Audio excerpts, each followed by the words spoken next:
Hello, you guys. Thank you so much for tuning in to another episode of Pop for Real.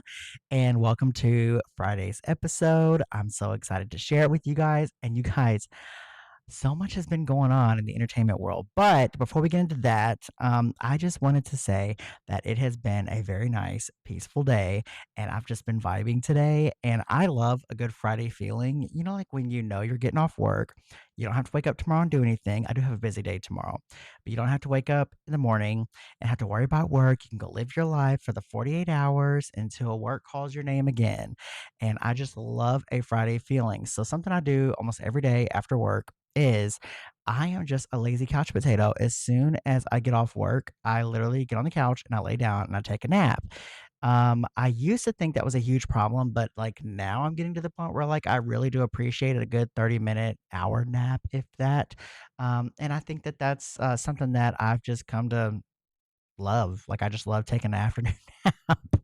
Like, that is my thing. I used to be, like, one of those people that was, like, on the go all the time, but, like, now all I do is I wanna stay home, have a night in, watch TV. The other night, we were gonna watch Happy Feet, but it turns out the movie's not on streaming and you have to pay for it, and I was like, "I low key don't wanna pay $15 for a movie because it wasn't on sale or anything," so I did not see, where it was at on streaming, so we shall wait. But, yeah, my husband really wanted to watch, Happy Feet together, and, what did we watch instead? Gosh, I don't remember. We have been watching the Alvin and the Chipmunks movies. They're so cute. They're so cute. But yeah, listen, I gotta get into today's episode. I've been dying to record this episode all day. So there's a lot that's been going on, especially in the concert world. You guys, Meghan Trainor canceled her tour. And I have to say, I am not shocked.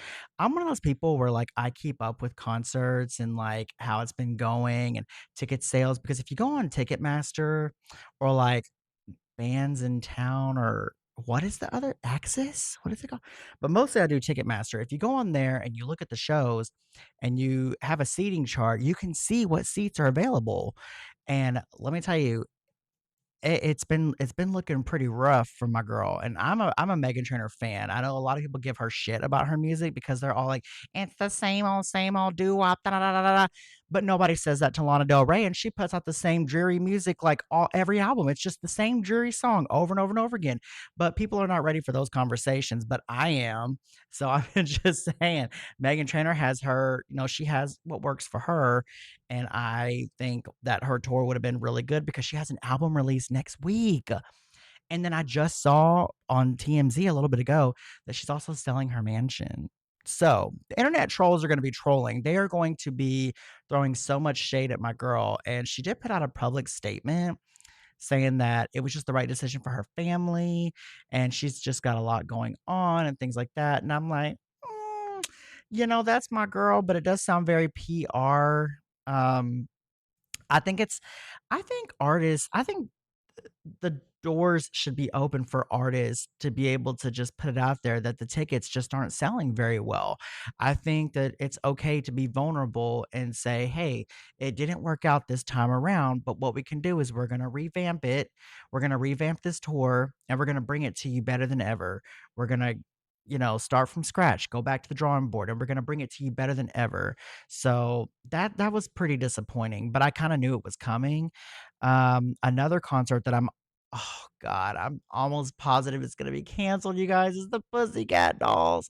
Because the US shows, you guys, don't go on Ticketmaster and look at these y'all, it is so bad, like, the seats is so bad, and I'm devastated because I have front row at the Alpharetta, Georgia show, and I'm so devastated. I was so ready to see Nicole and the girls, but I just don't think that the American market, there's no demand here, and I also don't think that it was amphitheater, um, worthy, I guess, because the demand just simply wasn't there. I think what they should have done is being away all these years, I think they should have started with theater shows and then grow from there, but then that's what Meghan Trainor did. No, she didn't. She did amphitheaters, about a year and a half ago when I went and saw her for the Timeless tour.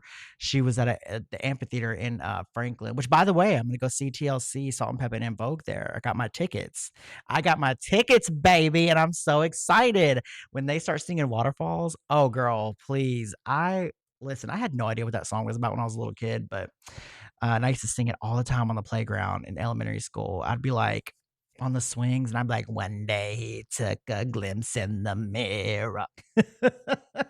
I literally had no idea. I literally thought they were, like, chasing literal waterfalls. I'd be like, "Chasing waterfalls." On that I'd sit on that little, like that pentagon, whatever they call it, that thing that's like a big ball, but it's like a bunch of, um I don't know, it just looks like some circle fucked up ladder kinda thing. I really don't know what it's called. Y'all, I honestly forgot what those things are called. But, yeah, it just looks like some kinda, like, science experiment little ball thing that they had out on playgrounds, and you would just climb on top of it, and you could swing from it. I don't think anybody's gonna know what I'm talking about, but in my mind, I know what I'm talking about. But, yeah, I'm very excited to see them. But back to my girls, I it's just been so devastating because I had such high hopes for this tour, and I thought they were doing really well in the UK too, but according to the people on Twitter, they say that the girls are not doing very well over in Europe either, which is actually very shocking. That's so shocking, you guys, because the girls have such a strong fan base over in Europe. So I'm honestly genuinely very, very, very shocked. So I don't know, it's just such a mess because I genuinely was so ready to see these girls on tour, and I really wanted to go see Meghan Trainor on tour, but I had already seen her for the Timeless tour very recently, so I'm like, "No," because 'cause I'm going to other concerts this year, like, I'm gonna go see O-Town for their 25th anniversary of their first album at the City Winery in Nashville. I'm gonna go see Madison Beer in Georgia, TLC in Franklin. I've got, Grant Kanoki, he's gonna be in Nashville. Who else? Hilary Duff, she's gonna be in Franklin. I'm so excited to see all these groups, and, the Pussycat Dolls was my 6th show that I'm going to, but I'm all oh, I hate to say it. It just really pains my heart because you guys, they have so many good hits, and I really honestly don't know what happened. You know what I think it is? I think a lot of it has to do with promo. I haven't honestly seen a lot of promo for the tour besides their interviews that are on YouTube, but you have to, like, literally look this stuff up, and it's just not being advertised everywhere. So I think the fact that it's only 3 of them, the lack of promotion, there's no live performances anywhere to promote this. There's 1 song that's out, but, like, there's no music video, there's no nothing, and it's so disheartening because I think that would've been such a good show, and you know what's so shocking is usually millennials, they really do show up for their artists from back in the day, especially when it comes to nostalgia. Because like, when it's, like, nostalgia, we feel it, like, we feel it in our bones, and we just wanna go see the acts that, like, we grew up listening to, but I honestly just I don't think it's gonna happen, you guys. I will be shocked if this show continues. I mean, I'll be over the moon. Like, I will be over the moon, but I genuinely, honestly think this show is gonna get canceled, and it's so, so, so, so sad because it would've been so good because 'cause they're so talented, and I'm devastated. Like, I cannot say it enough, I'm devastated because since I started this podcast, I think I've talked more about Pussycat Dolls than anyone else. Just because, they're come back and, they're doing their show and everything, and gosh, it's just so sad.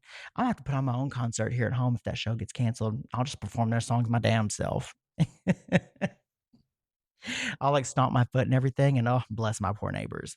But, yeah, that's what's happening is these low seats. Like, these concerts just are not selling, and it could be the times we're in too. I mean, listen, everybody's trying to save a buck because gas alone to get to these shows is gonna be expensive. So, it's just maybe the current climate that we're in, and also when it comes to the music climate, it's all singles driven. It's not album driven anymore, it's all singles driven. So, when they put out Club Song, they should have ran that song into the ground, like, promoted it to the absolute max, but they promoted the tour through these interviews, like with iHeartRadio, with like Heart Radio in the UK.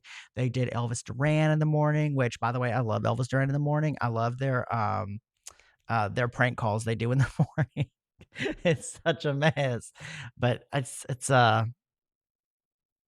I don't even know. I really don't know, you guys. I don't No, and if this gets canceled, I'm like, where do they go from here? Like, should they make some more music while they're the 3 of them are together? Should they try and get something together with all the other girls? I also think that even though I'm a huge fan, I'm definitely not naive to, like, how the fans and even myself feel about how things are, distributed throughout the group. I think if Nicole would honestly just share the mic and let the other girls sing, people would be so much more excited to see them, and it's like, "Nicole, yes, you are the star," but even Beyoncé shared those vocals just a little bit, especially when Michelle got around, because on the first 2 Destiny's Child albums, it really was just Beyoncé and Kelly singing, and you would hear Latoya and Latavia in the backgrounds, and Latavia would get some vocals here and there, but you would really only hear them in the choruses. But then when Michelle joined on Survivor, Michelle got her some solid verses in those songs, and I was like, "Yes, ma'am, let's do it." And, it was fun. So I think that would be I think the Pussycat Dolls just need to listen to the fans. Like, yes, we love the old hits, but we wanna see the other girls sing, like or not see them sing, we wanna hear the other girls sing, and when they perform, we need their mics to be on, like, we need them to be on. So, I think that if this gets canceled, they need to go back to the drawing board. Even though as legendary as they are, go back to the drawing board, listen to what the fans want, then come back with a show that you know will sell tickets and start with theater shows. Like, there's nothing wrong with going with theater shows. Like, I've seen theater tours. I've seen JoJo at the theater, Jesse McCartney. Who else? I've seen Marina in a theater. Who else have I seen in theater? Danity Kane. They've done all their shows in theaters. And who, baby, we hadn't even got to the Danity Kane mess. Oh my God. Because that I'm about to get into that as well. But I think it's okay for some artists to go the theater concert route instead of arenas that they and amphitheaters that at this point in time they just simply cannot sell. Like it's really, really, really sad because I truly wish the fans would have showed up, but I think they need to show up for their fans, like give their fans what they want. Like PCD, let the other girls sing. Nicole, let the other girls sing. Do some performances, do a music video, do something, like, and try and make good with the other girls, like, y'all get all on the same page, like, everybody just get on the same page and come back strong as a whole, and, I think that's one of the reasons why Melody won't come back is because she doesn't wanna be in Nicole's shadow. She's been doing her solo thing for a very long time, and why stop all that just to be in somebody's shadow? So I get it, I understand, but I'm always down for PCD, but there are things that I really wish, would happen. So we shall see, but I'm almost positive that this show is gonna get canceled, and if it does, then I might just disappear from society for a little bit. So I'm preparing. I'm preparing. I might go sit in my panic room for a minute. So, and I think it's okay for artists to admit that when they cancel these shows, it's okay to admit that your tickets just simply did not sell. And I think you'd get so much respect from your fans, even the ones that didn't get tickets, because you're so open and you're honest about it. Because it's usually always some excuse of like, I need to spend more time with my family, my mental health, things like that. Not that I don't care about those things, but come on now. We know good and well that 90% of the time it is due to ticket sales. Let's be real here.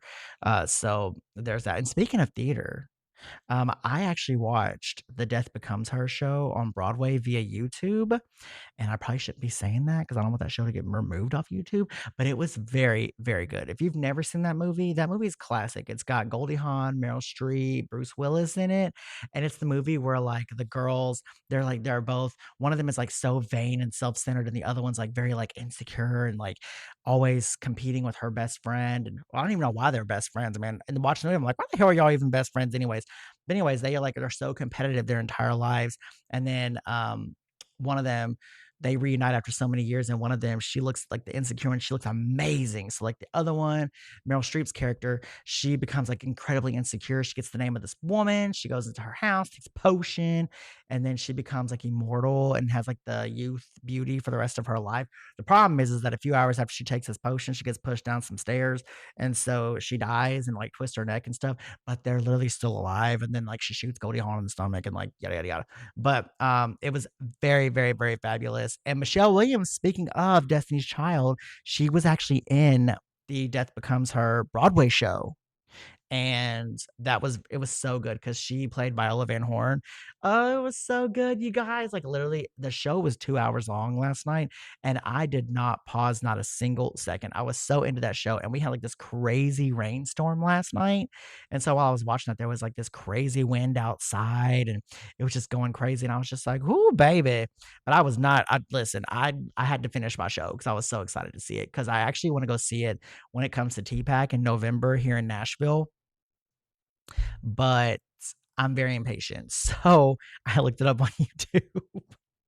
So anybody that I've said I want to go see it with, forgive me because I wanted to see it on I really wanted to see it.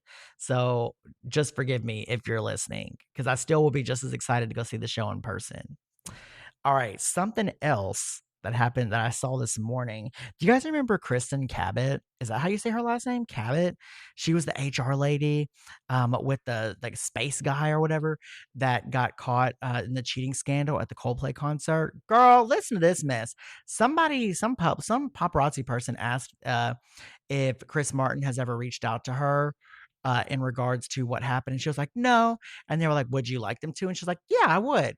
And they were like, would you ever go to a Coldplay concert again? She's like, no.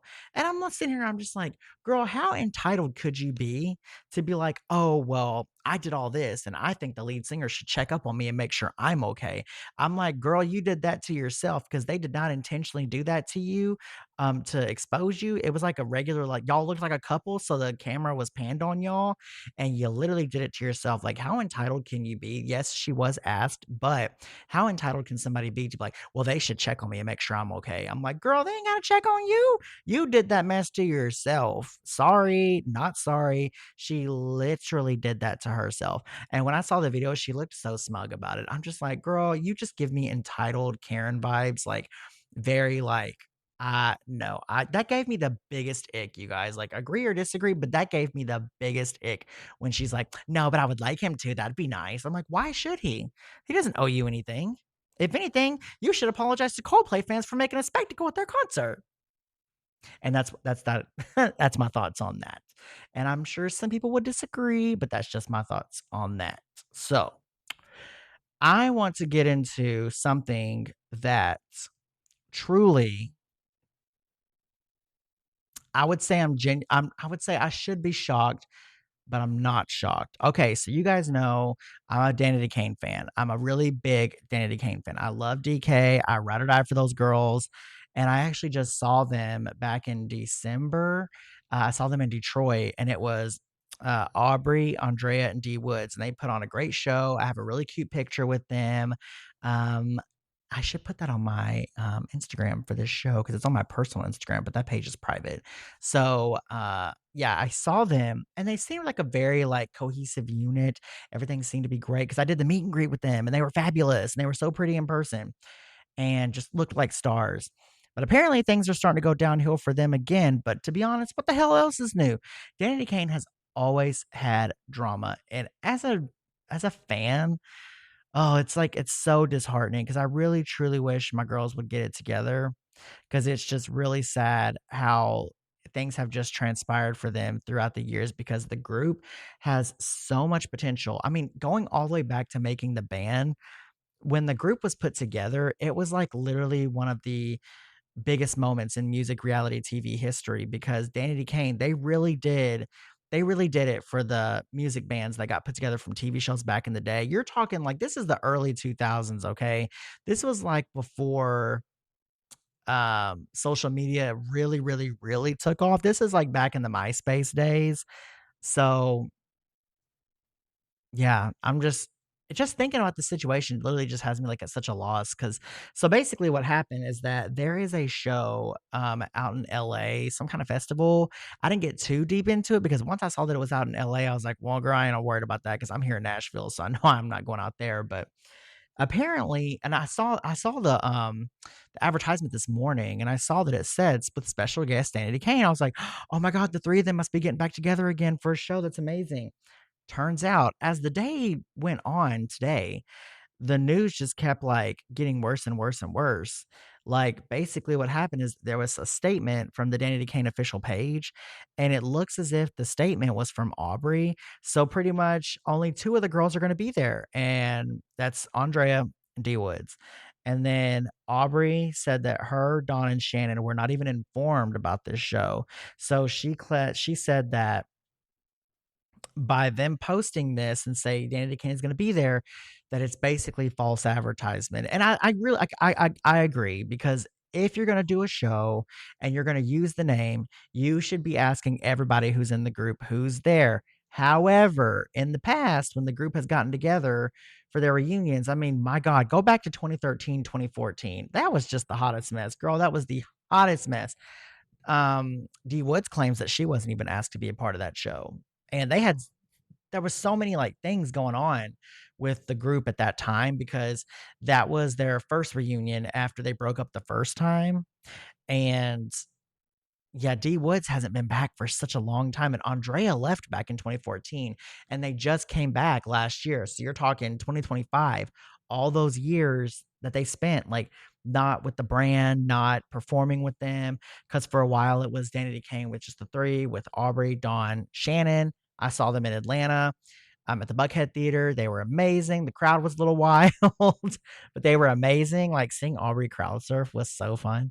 Uh, but yeah, this drama is like I was just when I thought my girls were back together and they were gonna really get it together and do their thing, then comes this.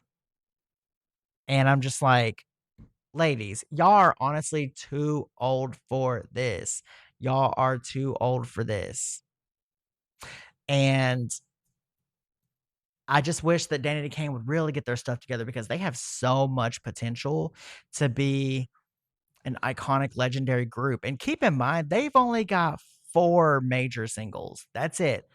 4 with only 2 big hits. So their fans are extremely loyal to them because a lot of acts that genuinely only have 2 big hit songs don't can't say that they're still performing 20 years later as a group. But Danity Kane has been shuffled around so many times that it's almost like the girls are on standby. You just don't know who's coming. It's always been who's gonna join Aubrey on tour because Aubrey is like the Nicole of the group. However, the vocals are shared. There is no lead singer of the group, but Aubrey is like the face of the group, and that's okay. She's the star. Like even I can admit she is the star. So, I mean, I love me some Aubrey O'Day. I won't lie about that. Also, doing this without a latte is kind of difficult, you guys. My throat's getting kind of dry, and I would really like a latte, but that would be my third one today. I should honestly pause this, go make my latte, and then come back. You know what, you guys? I'm gonna pause this for just a second, and I'll be right back. Oh goodness, you guys, I am back. I've got my latte. I took a sip of that mess. Oh my goodness, I feel so much better. My throat was getting so dry. Oh my god. You guys, I got some new latte mix. I got the Starbucks kind and it is so good. I got the standard vanilla. And every time I look at that latte mix, I'm just like, girl, I need you. I am living on a prayer.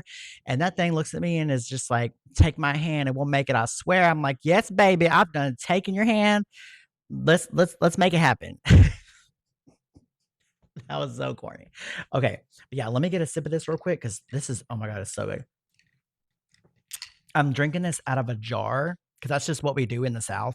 A lot of people drink like sweet tea and stuff out of jars, but I drink lattes out of jars and fancy glasses. But today it's a jar and it's got the Slim Chickens logo on it. And with Slim Chickens, if you know, you know, it's like a local thing. They have these things called cheesecake jar desserts and they're layered cheesecake within a jar. And so whenever I get them, I save the jars because I drink out of them. So, yes. But I love me some Slim Chickens, baby. Like Lord knows I love me a good salad from Slim Chickens or their Slim's wraps are good. And if I'm really, really, really feeling myself, I will literally get the 3 and 3, which is 3 chicken tenders and 3 wings, and they are shaken in buffalo with some blue cheese and ranch. Thank you. Yes, ma'am. Thank you. Okay, so back to the girls. Yeah, I can't get over this Danity Kane drama because I feel like this is something that just keeps happening again and again and again and again and again, and it's so disappointing for the fans, but at the same time, we're not part of the group, so we don't know, like, the personal that's going in it, but it's like they keep coming back to just go away again. And then they keep coming back to just go away again. There's just always some kind of drama surrounding them. Like when you watch Making the Band back in the early days, and yes, if you watch the show, you're gonna have to sit through some Diddy, which is very cringe. But back in the day, that was his show, so he's in every episode. Now, they always had drama again around them. They were also pitted against one another in so many different ways.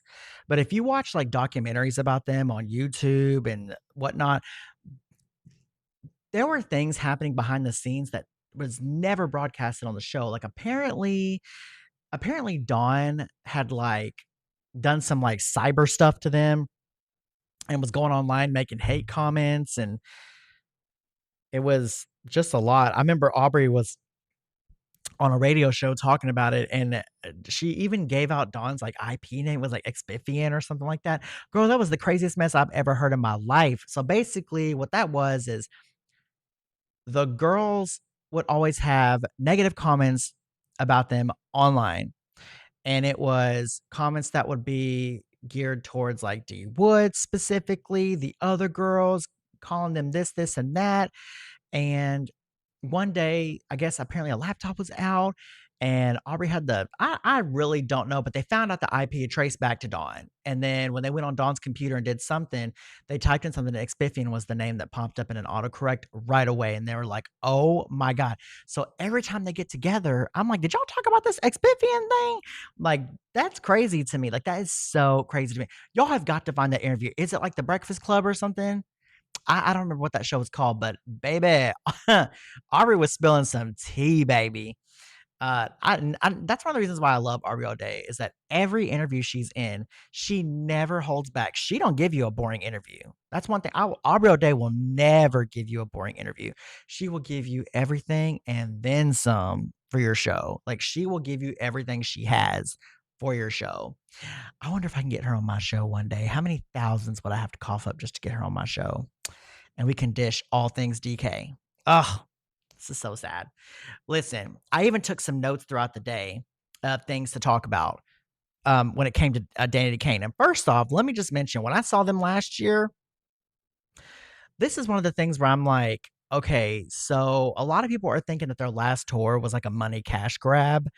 Um, because when the tour was promoted, none of the girls confirmed if they were actually gonna be in it or not, but we knew it was only gonna be 3 girls. So, there was no tour promo, no interviews, no performances, no nothing to promote this tour, and it was not revealed until the girls hit the stage on the first night who was actually in the show, and it was supposed to be this, like, authentic tour where they're supposed to answer all your questions and like be very authentic and real with you. But let me tell you something, absolutely zero real, like juicy questions were even answered.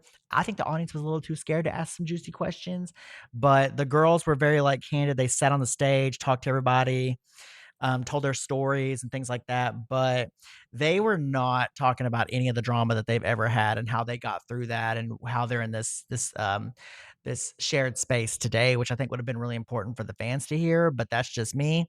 That was thinking back on it. That show was very, very, very good, but it was also kind of messy in a lot of ways. We won't go there because I remember when we first got there. Oh my god, the setup for it was such a mess. There was no merch for the show, no merch for this concert at all. And one of the perks of buying the meet and greet tickets is that you get first dibs on merch.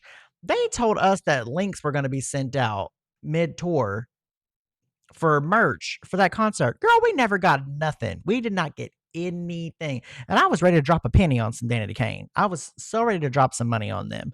Um, but we never got that. It was just, oh God, it was such a mess.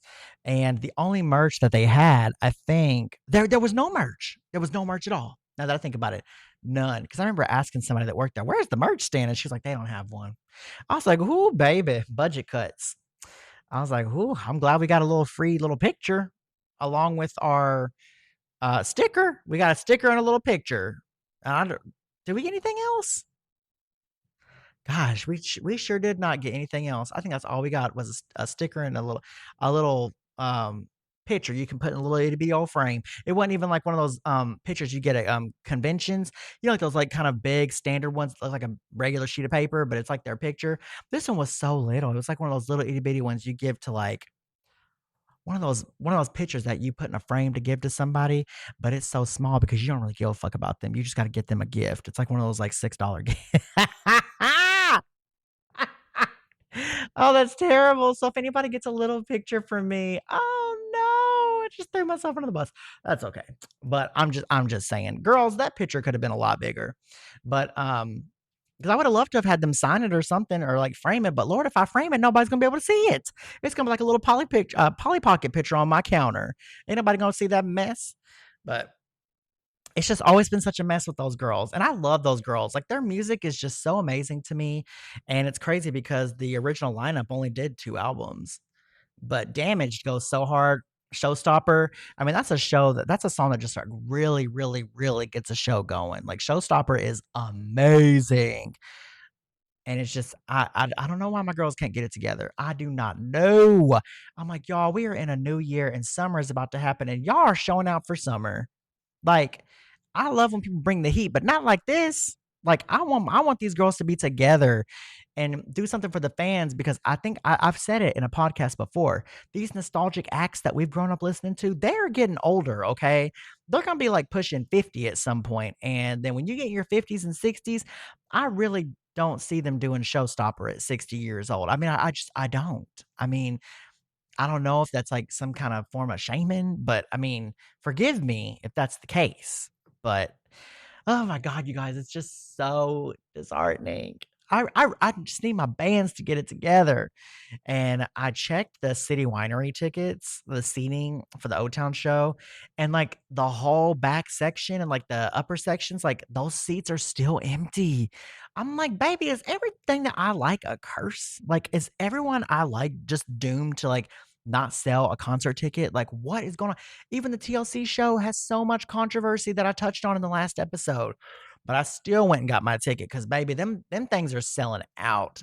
And I'm so excited because Jackson said he's so excited to see these nostalgic bands, and I'm so happy to share that moment with him.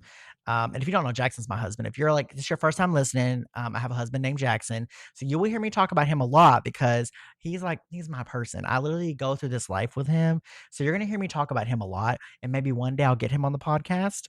Um, but he likes to be around me when I record it, just not actually be on it. But he can't hear this recording. He's working in an office, but in our office here at home. So, but yeah, oh, I don't know. I'll definitely be keeping my eye on the Danity Kane situation, but if they disappear for another 10 years, I mean, so be it. It is what it is. I'm just glad I got to see them in concert and meet them. I just really wish I could have met Dawn and Shannon too. Like, I wish all 5 of them could have been there, and we'll see what happens. Anything can happen, and healing friendships, it can happen, and healing business relationships, it can happen no matter what you've gone through. A good heart to heart, it helps a lot. And one concert that I'm like really, really, really, really, really hoping for, and I really need it to happen, is I need the Spice Girls to get together again because I missed out on the 2019 tour. I truthfully, I could not afford to go last time because it was overseas in the UK, and I had the resources to get me tickets and stuff, but I would have had to pay for the stay over there and the plane tickets. And girl, back in 2019, man, I was broke as a joke working in retail. What a bust. Oh Lord, I should do a story time on that, but there's no theme on my show that would require that. But golly, I could do a story time on my days in retail. Oh my gosh. I'd have to give people code names just in case they hear it. But they'll know exactly who the hell I'm talking about. Um, but yeah, that's I don't know. I just like I'm just so speechless, you guys. Like I'm so speechless because I can't believe all this stuff that's happening. The Danny Kane drama, the Pussycat Dolls not selling, Meghan Trainor not selling. It's so sad. And to think this episode was gonna be a Scream episode, but I'll have to do that another time because we all know we're gonna get a Scream 8. So, but the good news is when it comes to these shows, at least Death Becomes Her will definitely be on tour. I know they're not gonna cancel that show because that's gonna be here locally in town. And if you've never seen Off Broadway, you should definitely go and treat yourself. Off-Broadway shows are very, very, very fun, and Broadway singers, like, they have these incredible, incredible voices. Oh my god, speaking of The Voice, did y'all see that Alexia J, won The Voice? And she's the first African American woman to win in 29 seasons. The Voice comes on 2 seasons a year, so no, it has not been on no 29 years, but she's the first African American woman to ever win The Voice in 29 seasons. So bigs up to Alexia. We love to see it. And her performances are stunning. Her voice is absolutely incredible. I love listening to her singing. Like, it is just, she sings, I mean, she could just move mountains with her voice. I mean, she is the sun and the moon above. Like, she is amazing. Look her up. I'm so happy that an African American woman finally won The Voice. That is a long time coming. And especially a show called The Voice. Come on now, because it does not need to be a country singer every single time. But I have my theories as to why those kind of singers do so well on The Voice and American Idol. And I think it's because when those shows get broadcast on the East Coast and like here in the South and stuff, we get to see it in real time and we get to vote in real time. By the time the West Coast gets to see it, who like loves pop music more, they don't get to vote because the voting's already done. They just get to see what happened. So they need to do it. American Idol should do it like how they used to do it. At the end of each episode, broadcast those numbers across the screens, all the information, and say, put your votes in. You got 2 hours to vote, and open up the voting 2 hours for one side of the country, 2 hours for the other side of the country. And then we'll see who the real winners are. Okay. But they don't do that anymore. And then at the top of each episode, just do your eliminations that way. But no, they do the eliminations at the end of every episode now during live voting throughout the show. And I'm like, girl, that is so unfair to the West Coast. That there's no, that's why the South dominates these shows. And it's always country folks in the end. So what you basically have to do is you have to beg to like the Southern viewers to be like, oh my God, you guys, please vote for this person because this is true talent. But no, they gotta vote for old Honky Tonk Joe every single time, and it's just the same old winner every single time. It is always somebody named Bucky Ray who beats like a really good pop or R&B soul singer, and then they get out there and they sing about hitching a a wagon to your truck and going to grandma's house for some cornbread. I'm like, bitch, we've heard that shit so many times. Like, give it to some actual vocalists because the show is called The Voice. Anyways, that's all I have to say about that because I could go on for days about that. I will say American Idol has gotten better. I feel like American Idol is starting to have like a resurgence, which is really exciting because I love American Idol. Um, do you guys remember like the OG days when like there was Adam Lambert, Jennifer Hudson, David Cook, David Archuleta, Chris Allen, who else? Jordan Sparks, Chris Daughtry, Kelly Pickler. Uh, then there's like obviously Kelly Clarkson.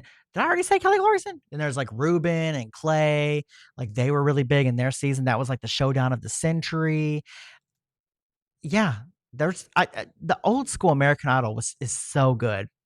And there actually is a channel on YouTube where you can go back and watch the old episodes, and it's called Old Idol USA. Go on there and you will find playlists, and they've uploaded nearly every episode they can of the first 11 seasons of Idol. No, the first 11 seasons of Idol. Season 11 is actually really good. You know the one Philip Phillips won and Jessica Sanchez got runner up?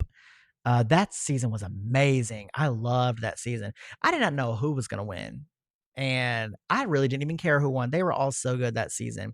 But yeah, this season of Idol, I feel like they've just had, like, their resurgence because they've had their variety of winners, like, you know, like Abby Carter, M. Tongi, Just Sam, Chase Beckham, Maddie Poppy or Poppy? Girl, it's Poppy something. Lane Hardy, he's really good despite the controversy around him. Who else? Noah Thompson, who's pretty good. Now, I will say some country boys have won that show, but it didn't come down to country and country every single time. Like it came down to the popularity of them, and they had talent. Like I will say, this new era of Idol, they've got some damn good vocalists on there. Like they've got some singers on there. Even the like country singers are really good on Idol, and I think Idol does a better job of like getting to know their contestants and actually trying to build a fan base for them. It definitely runs a lot quicker than it used to because there used to be like one person going home every week, but now it's like 3 or 4 every episode or like 2. But I think American Idol has definitely made its resurgence. And, Ryan Seacrest is still on there. The judges are great. I love Lionel, love Luke, love Carrie, and I loved Katy Perry on there. And yes, Carrie Underwood has had her controversy, but as a judge, she's done really good. And I got to pause. I need to take a sip of this latte. Ooh, child. That mess tastes like a miracle. But you know what's so funny is I drink coffee because I love the way it tastes. You know, it does absolutely nothing for me. I can drink a latte and literally go right to sleep. I can drink an espresso and fall asleep. It does nothing for me. I don't know what would get me going every day. Like you'd have to get like some kind of like defibrillator. Is that how you say it? Defibrillator machine? You know them things they put on hospital patients and bounce them bitches back to life. You know the defibrillators. I think that's what you call. Oh my god, that's embarrassing.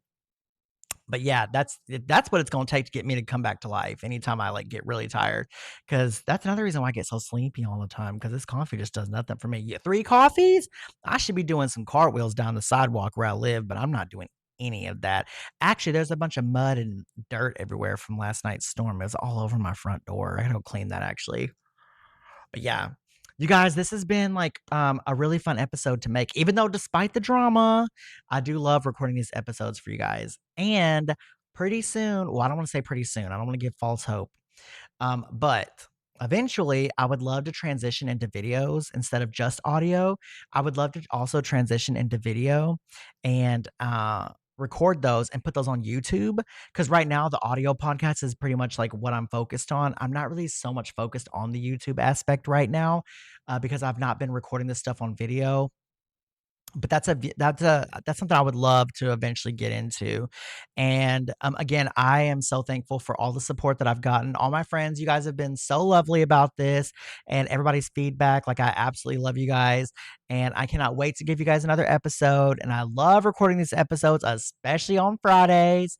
And if there's any topics anyone wants me to touch on, make sure you message me, comment on any of my social medias. My personal page is private, but my Pop For Real page is obviously public. So if there's any topics you would like for me to touch on, definitely message me on there or comment.